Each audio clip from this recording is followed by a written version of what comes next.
She's been here for 14 years using someone else's name. With this stolen identity, she's claimed just over £100,000 in state benefits and even managed to become a British citizen. We're not here to tell lies, are we? Before you came to study here, you did a 3 years course in India. Was that, what's BCA? BCA, Bachelor in Computer Application. So you've got a bachelor's degree in computers. The passenger was given a student visa a year ago. He had a place on a master's degree course at a prestigious Midlands university. The course was cancelled and he now says he's studying at a college in London, even though he lives in Leicester. I've done his bags, not found much in there, to be honest. He's got his national insurance card, he's got some business cards for a garment factory that's run by his cousin brother, who I've established is his first cousin. He's got no student card for this college in London. So, he looks like he's had a pretty good education. He has. He's just said to me he's done a 3-year bachelor's computing course. In India? In India. And how long has he been in the UK for? Since 2006. And he's been doing more IT-based diplomas, which you would not really need had you done a bachelor's in IT, I would think. It's very difficult for us to believe that he's genuinely studying in East London if he lives in Leicester. And he's told you he lives in Leicester. I mean, which of us on this planet would really want to commute 200 miles a day to attend college for, what, a couple of hours, maybe 3 hours? And what student could afford that? It has no credibility whatsoever, so, I mean, that's the main thing that we should concentrate on. Officer Lomas calls the passenger's cousin. She hopes he can confirm that his relative is studying in London. Hello, sir. Are you expecting anyone to arrive in the UK today? And how do you know Usman? You own a factory. And what kind of factory is it? Manufacturing ladies' wear. So he packs the garments. You mentioned that he's also a student. What does he do? You have no idea what he studies. Every time that he goes to college, do you take him every single time?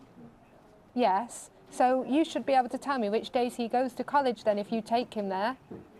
When was the last time he went to London to college? Last Thursday? Wasn't he in India at that time? He wasn't in UK then, was he? Very vague about when he goes to college, has no idea what he does in college at all, can't tell me which subject he studies, can't tell me the name of the college, but he apparently drops him off there every week, 3 times a week. But he's very clear on his position in the factory, which leads me to believe that, leads me to doubt the fact that he's a full-time student here, because it's just a bit strange to me. Now that doubts are raised over the passenger's studies, Officer Lomas makes a second call. This time to the college where he claims to be studying. Could you just confirm the name of the student that you have? I want to know all the details about his current course, when he started, what's he studying, when was the last time he attended college. Is he studying with you at the moment? It should be quite a simple yes or no answer to that, sir, really. When was the last time he attended?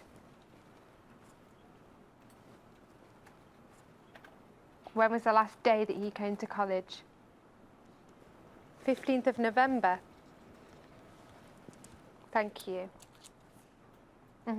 According to the college, the student has not attended at all in the last 6 months.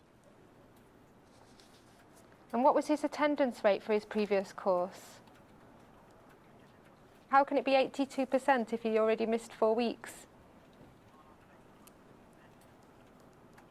Right, so his attendance rate for his last course was 82. Could you tell me a bit more about your college, please? St Paul College, who's on the 3rd floor. Okay. And then your college is on the 4th floor, and that's it. So we're talking 4 colleges in one building. The reason I asked so many questions to him is because what I want to do is go, and if this man is a genuine student, if he is a full-time student here, he should be able to answer basic questions about his tutors, about the modules he studied, about the building, what facilities they've got, how much fees he's paid. So I'm going to put all these questions to him in the interview. If he can answer them all and if he's very confident in what he says about his studies, then that's fine. But if he can't tell me these things, obviously that's something that I need to be worried about.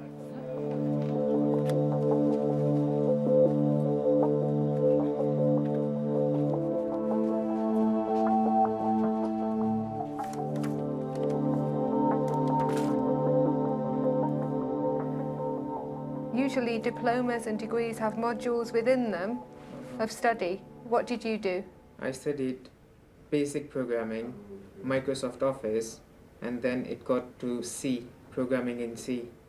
What was the title of the courses called? That's what I want to know. The titles, Yes, of the courses that you studied. modules, it was like subjects to me. What is your attendance like? What is your attendance rate? Have you missed any lessons? My attendance should be 85%. Right. Now then, sir, have you been telling me the truth during this Yeah. interview? Yes. Well, then we've got a problem. Because I have spoken to your college at Okay. length today, and they're telling me a very different story than the one that you've just said to me. I spoke to Mr. Suleiman Khan, who tells me he's an admin clerk at your college. He tells me that you've not attended the postgraduate diploma at all. In fact, when I asked him when was the last time they saw you, he says it was November 2007. When was the last time? And I want the month, and I preferably want the week. When was the last time you studied, you attended classes in the United Kingdom? Last July. Thank you. What have you been doing in that 8.5 months, sir? Sitting at home. I don't believe you. You have to. I'm not lying this time.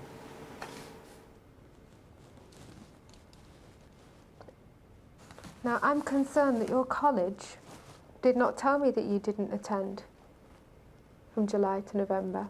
They said your attendance rate was 82%. What's going on? I'm sure you know there are many colleges that supply letters to students I don't know. and that say that students have attended college and that accept money so that they produce letters to that effect and diplomas. Either you're not telling me the truth, sir, or the college isn't. Is this college a genuine college? Do they have lectures there? I've not been there, I don't know. They just told me that your attendance will be done. Your attendance will be done. Did they ever charge you any money, sir, for the fact that they were fixing your attendance? Yes. Okay. What did they charge you 500 quid. for? The attendance. Just to clarify, the £500 was so that they said you had attended when you hadn't attended. Yes. Realising his UK residence permit is in danger of being cancelled, the student makes an appeal. I want to study, ma'am. My future will be ruined. Why would it be ruined? Without a post-graduation, I'm nothing. That's not true. Yes, ma'am, it is.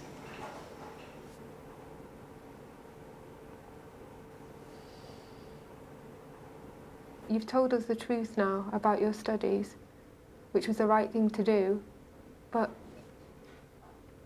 in hindsight, you should have been attending, shouldn't you?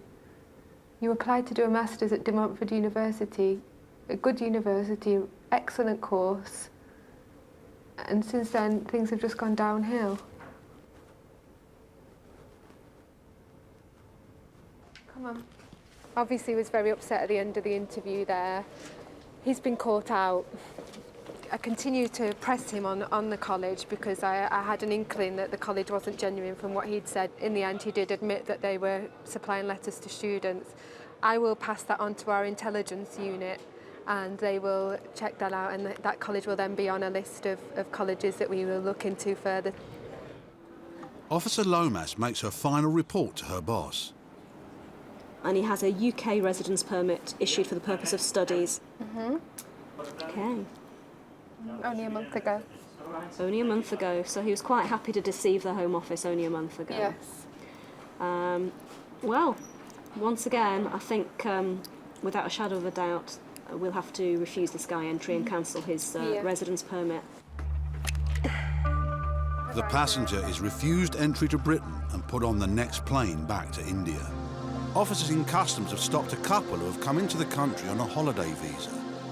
Their bags tell a different story. They've had 3 suitcases which are down there, and the entire contents is all this, as you can see. Apparently we've got 18,000 cigarettes here, and then the rest here, 27.6 kilos of rolling tobacco, which is what customs have now seized, which is why it's all bagged up. Apparently the sort of duty value on that is just over £10,000, which is what they've obviously avoided by paying, and were trying to make their profits by selling on when they got into the UK. And that's all they've had in their bag, so it's a fairly substantial amount. You know, there's no argument that this was for personal consumption, obviously, this much. It's obviously they're coming here to sell it. The man comes from Mumbai in India. Why are you coming over to the UK today? Today I came because I want to tour for my wife for 5 days. That's why I come. So you brought your wife for a tour for 5 days? Yes, sir. Why then, in your luggage, did you have so many cigarettes with you? It's my big mistake, sir. Because when I come from India, they're not allowed to take me money. That's why I believe my friend told me that you go take cigarette. I think that there is 200 carton cigarettes allowed. If you're allowed 200 cigarettes, you bought 18,000. There's quite a difference there between 200 and 18,000, isn't there? I'm apologize, sir. I'm really apologize, and I'm sorry for the whole country, sir. I'm really apologize. Why should I bring my wife and do like that, such a bad thing, sir? Because she has a suitcase as well. You can fit more in. Huh? So she can bring suitcases as well, and you can fit more in. What? Because if you bring your wife, she then has a suitcase as well, so you can carry more. Because he also don't know, and I also don't know, sir. And also, if you bring your wife, you may think that you would be less suspicious to customs, less likely to be stopped. No, it's not fair, sir. No. Why should I bring, sir? To get away with it and sell, and then you make money. No want to make money, sir. I only want to transfer. You told me that was the main reason you bought them, was to get money. No, I want to transfer the money, convert the money, sir. So do you honestly expect me to believe you when you tell me that you brought cigarettes into this country for currency exchange? Yeah. Officer Weatherall now has all the evidence to put before the Chief Immigration Officer. Either they already have a buyer lined up here, and they're just going to drop this whole load off with the buyer and take away what I think will be a substantial profit. Yeah. They wouldn't be doing it otherwise. It's got to be for profit. Yeah. If they didn't have the cigarettes with them, I'm in no doubt they wouldn't be stood here today. That is the main reason they are coming here for. We can do change of purpose. Cool. Okay. Yeah. And I think we need to try and find a flight tonight for them. They're India. Obviously, you were issued with visitors' visas to come here on holiday. The fact that you have all the cigarettes and tobacco with you, and that you've stated you're intending to sell that, on that basis, we're going to refuse you leave to enter the UK today. We're not going to allow you to come into the country. Legally, we have to send you back on the first available flight, and that's what we're going to do today. There is a flight. Sorry, if I go there back, they will kill me. With the Indian government, they will kill both of us. They will send me behind the bar. There is too much tension in India. If you not entry for 2 or 3 days here, and you will send me, I don't know. They will kill us. I explained to you when I was interviewing you that you needed to be fully forthcoming and honest with me, that you needed to tell me the truth. You haven't mentioned anything about that. No, but sir, if you deport like this me, they will kill me. But they will. Who will kill you? No, Indian government, sir. Just because of the cigarettes? Too much harassment in India, sir. Please, my wife, they don't release me. Okay. You made that decision to bring those cigarettes into this country, yeah? No, but right now you made that decision, and that was your decision, okay? And as such, you have been refused leave to enter this country and are being returned to India. No, sir. There is nothing that can be done. Those are the rules. If you like do this, I'll kill myself here, sir. Why don't I go there? There's too much trouble over You there. need to wait here. I'll come back and speak to you in a minute, okay? When I was talking to him, he said, shall I just kill myself now then? And I'm not sure how flippant the remark was. I'm not sure how serious he was. But obviously, if someone in immigration detention is making threats like that, we can't just ignore it, obviously. Sarah's just going to go and have a chat with the passenger now and sort of explain things to him to see whether or not that calms him down. Listen, okay? As far as the law is concerned, there is no flexibility, okay? Your visas are cancelled and you have to go back to India. If they are still saying that they feel under threat from the Indian authorities, then they need to explain that to us in a bit more detail. Arrange करेंगे आपको वापस जब जाएंगे नहीं हो सकता इधर visitor हिसाब से I will kill myself, but don't go, please. Right, listen, okay. Is it worth saying things like that? Okay, calm down, listen. Okay. Do favor for us, man, please. See, I am not the first time in London. I am coming from 8 years to a extreme country. I hear you. I hear you. Listen. And before my 8 years ago, I didn't do anything wrong in England. But it's my minor mistakes. It's not my. Yes, it's a mistake. I don't bring any drugs and I don't bring any ammunition and arms. Okay, I hear you. So you telling me like that? All right. You go. So are you telling? Okay. You're getting so upset that I'm thinking that you are much more worried about going back to India because you believe something will happen to you. The man's claims take the investigation to a new level. Chief Immigration Officer Dyson and Officer Wetherall must make sure the couple understand their options. The claims that you've made are obviously very serious. I need a decision. These are the options that you have. If you think in your heart of hearts that you will be killed when you return to India, then you have no choice but to claim asylum in the UK. If you are not genuinely in fear of your life, you need to return home to India, and that is a decision that you have to make, okay? Are we in agreement that you're actually asking for asylum here? Is that what you're asking for, sir? Say yes or no, there's no problem. Yes. So you want political asylum here, is that correct? Give me passport. I will go and go on counter and I will arrange my for ticket and then I will take my passport and I will go. The man's changing demands suggest to the officers that his fear of returning to India is not genuine. I've given you options. We've discussed things at great length. No. Make your decision and we will process that decision. When you will give me Make passport? your decision now, okay? Just please. First option is you go back to India tonight and I get the officer to speak to the airline and ask the captain if he will give you your passports back, okay? So that you can quietly present them yourself. The next option is you tell me that you're in fear of your life and you want asylum. We will listen to your claim for asylum. It will be processed properly and heard fairly, but you'll be detained until the outcome. The third option is you tell me that you don't want asylum, okay, but you won't go tonight, quietly. Then I'll have no option, okay, to arrange escorts for you. 2 people who will go with both of you, maybe even 4 people who will go with both of you, and you'll be in handcuffs and you will go back tomorrow. आपने जाना है? जाना है ना? They want to go. The passengers have said that they will go on the flight as long as they can be reunited with their passports to go home. Sarah's just checking that the airline are okay to give them their passports so they can arrive in India as normal arriving passengers. They've been refused entry because their visas are not valid for the purpose for which entry was sought, i.e. coming to sell goods. And I just want to satisfy myself that they'll be treated okay when they get to India. They've not been convicted of anything, it's just that their visas are not valid for this purpose. No worries. Okay, so I would like them to be treated okay, yeah? It's been 8 hours since the tobacco smugglers were caught by customs. Their deal with immigration means the only thing the Indian authorities will know is that they were refused entry to Britain because they changed the purpose of their visit. Just over a year ago, UK Border Agency took a call from a woman in America.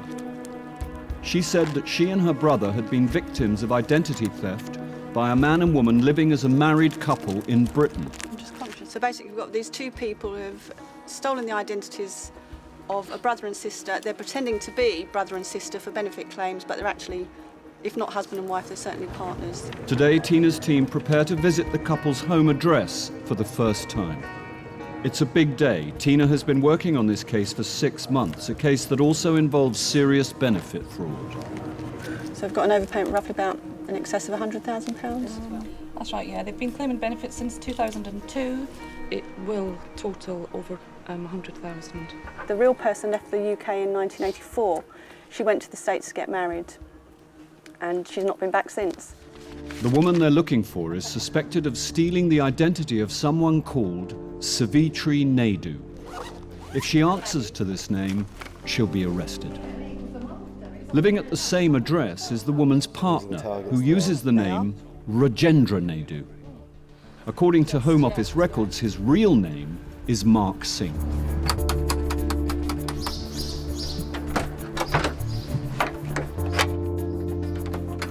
Hello, sir. UK Border Agency. Can you come in and speak to you? Is that all right? Yeah. Can you come in, please? Thank you. What's your name, sir? Mr. Singh. Mr. Singh. We've got a living room we can come and speak to you in, sir. Thank you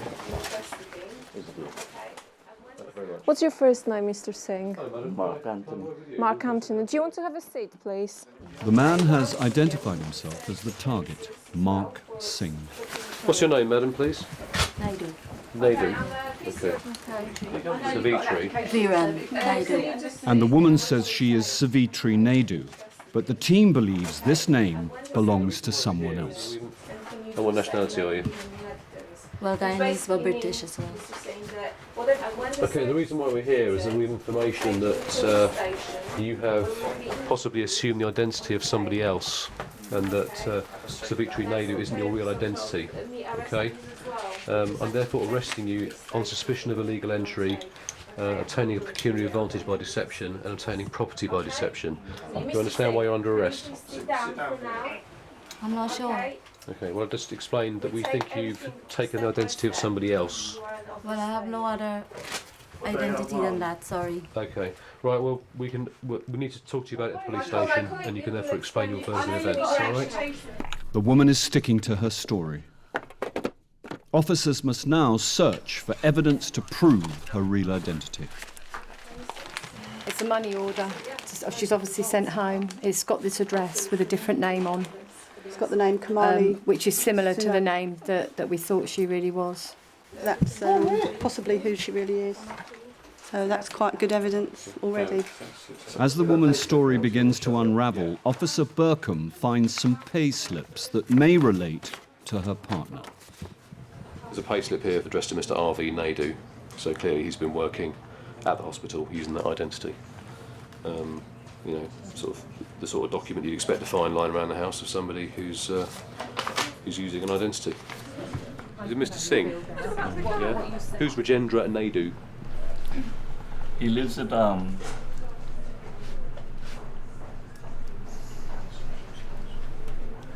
London Road there. So why do you have all these documents in your house then? No, he used to come here. Sorry? He used to be here also. He used to be here, Yeah, so why are his he's moved. documents all still here then? He let us come here for him. Why are his payslips here?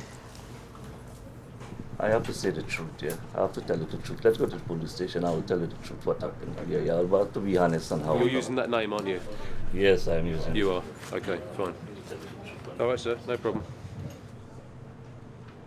We found some documents addressed to a guy called Rajendra Naidu, and Tina mentioned at the briefing that that she thought it's an identity that this gentleman has been using. So I just asked him about the documents, and he admitted that he is using them. So we think you know, he's going to be arrested for those offences as well. The man confesses. He's been working at a hospital canteen for 5 years under a false name.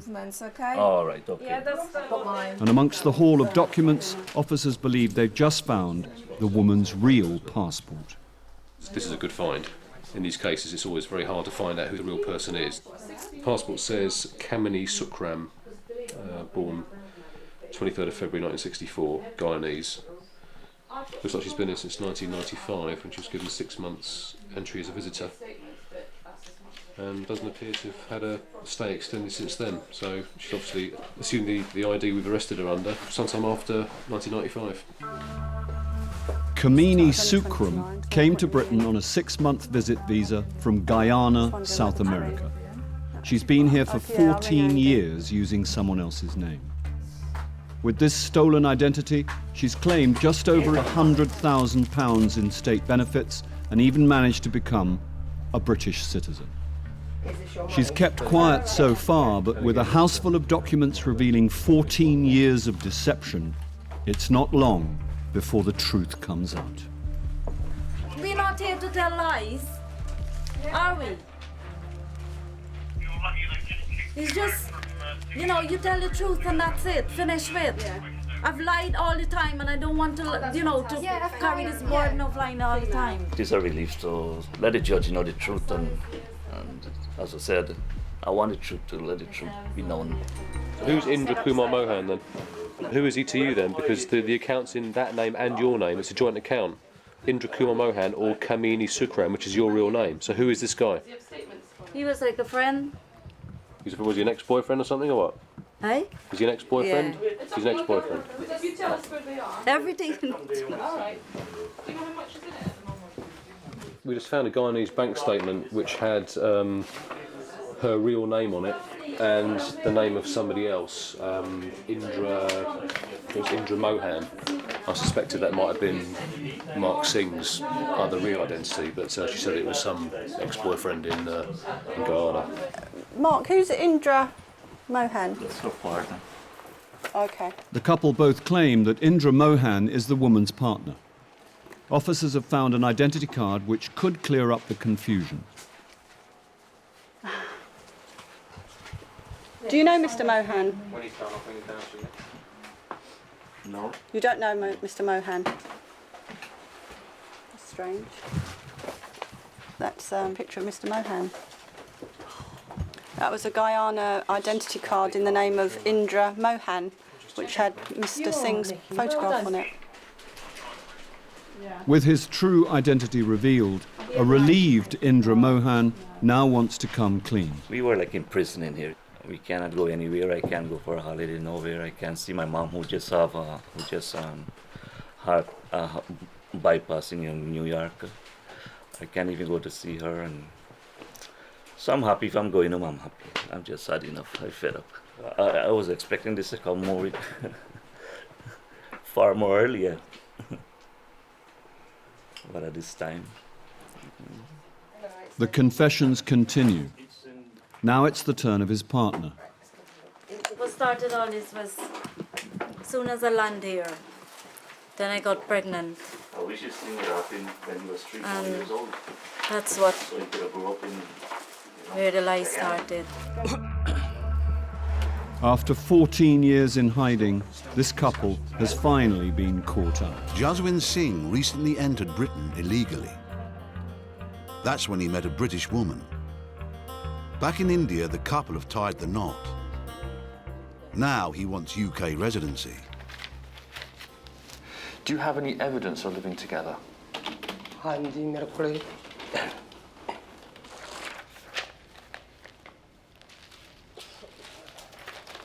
An album with a picture of yourself or with somebody else is not evidence of living together. It's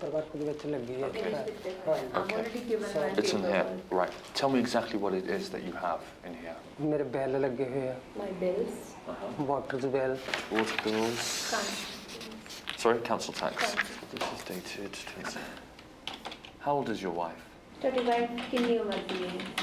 60. Now she's 60. And how old are you? 30 उम्र कितनी है? 35 now me. Wife is 60 and I'm 35.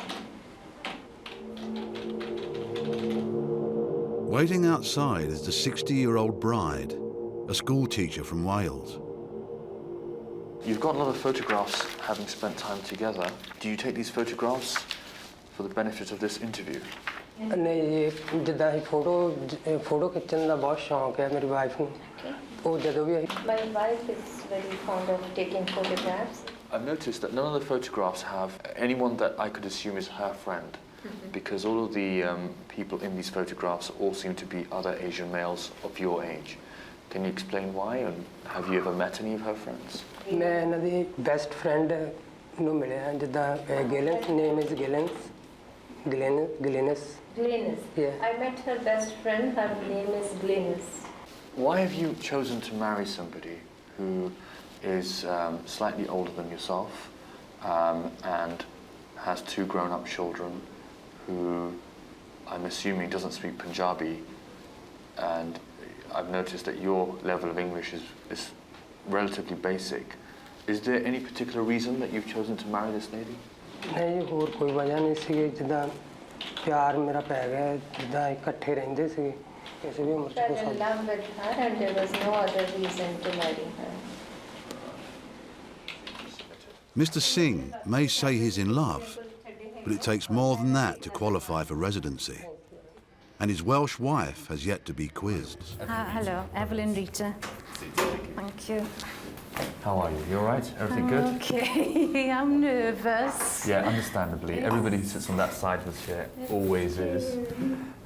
How are you finding living in Punjab? It's absolutely amazing. I truly embraced India even before I came here. I've had lots of videos sent over, so I was able to watch all those, and I knew everybody by sight before I met them. So that was nice, and How do you think they've reacted in regards to, you're from the UK, yes, and you don't speak Punjabi. How's the interaction? Well, they're very loving towards me, and they were very accepting of me from the very beginning, even when we were talking and laughing and saying "Sat Sri Akal" on the phone and things like that. So tell me a little bit about how both you two met in the UK. I was out walking my dog on the beach and on the breakwater, and I saw Jas sitting on his own, and I thought I just said hello, and he said hello, and he smiled at me with his gorgeous smile, and I thought, oh, he's rather gorgeous, but he's very young. Slowly, we got to know each other, and I helped him with his English, and we just clicked. We clicked straight away.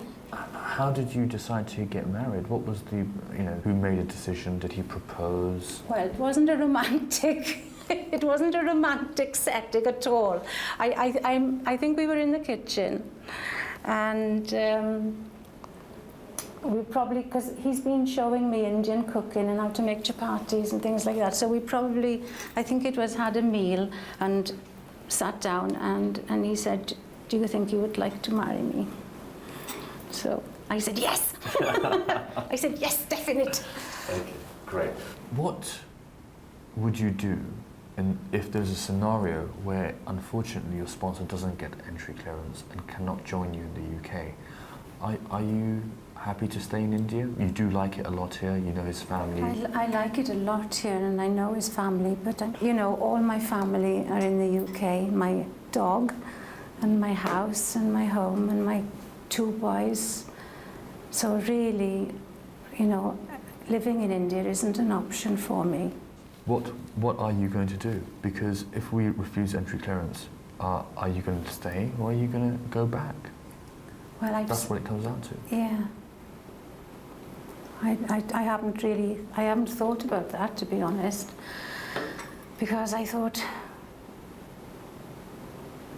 I thought because it's genuine relationship and we love each other and we want to be together, that we might be lucky enough to get a visa.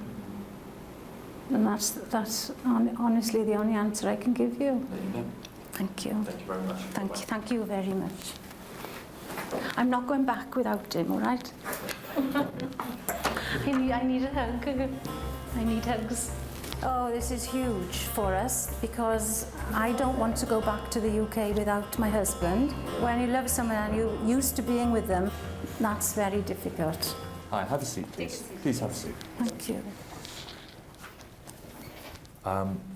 Having assessed the application and referred it, we've decided to issue entry clearance, and we're going to basically ask Jasmine to undertake a medical check before we issue the visa. So that may take a little while. And I hope you have a long and fruitful marriage. Apart from when I had the children, this is the happiest day of my life. And a really good start for both of us. I hope your happiness lasts.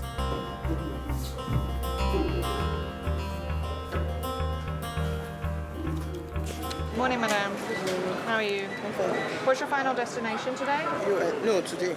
Today? Today in London. Okay. But I'm going to US tomorrow. You're going to the US tomorrow, okay. When you went for your American visa, did you tell the visa officer that you were pregnant? No. You didn't? No.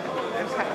The woman is only 7 weeks away from giving birth, yet has decided to visit her sister in America, claiming she will return 3 weeks before her due It says date. that you're fit to travel. Babies born in the UK don't automatically qualify for a British passport, but babies born in the US do automatically qualify for an American passport.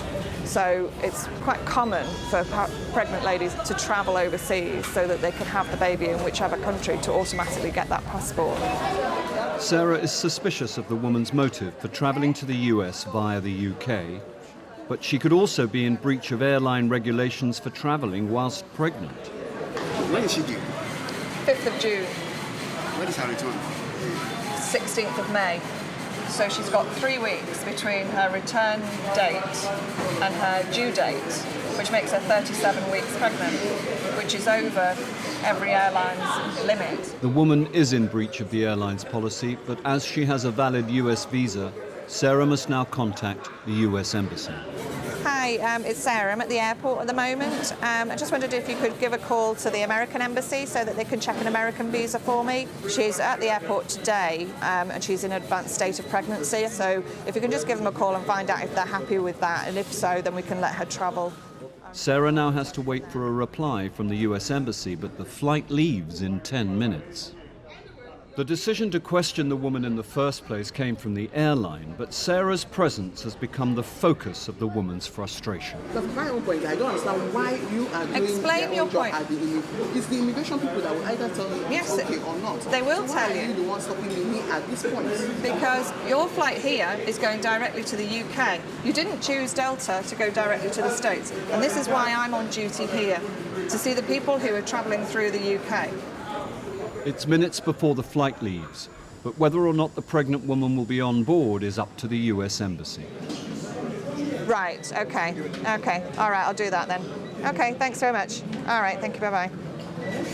She's not good. Okay, that was the American Embassy, and they want to speak to her today.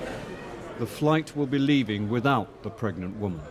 Now Sarah must tell her the news. So what I've done is I've contacted the visa man and explained your situation. What he'd like to do is can you go back to the embassy here in Lagos, show him all this paperwork, and he'll want to speak to you. I'm sorry, I know it's frustrating, but if you can go back to him, because Madam, please, Madam, please, I'm begging. No, please don't beg me. Please don't beg me. No, Madam, please don't beg me. I know a lot of people that are pregnant that do go and all that. The pregnant woman did not make it to the USA. When she failed to turn up at the American Embassy, her visa was cancelled.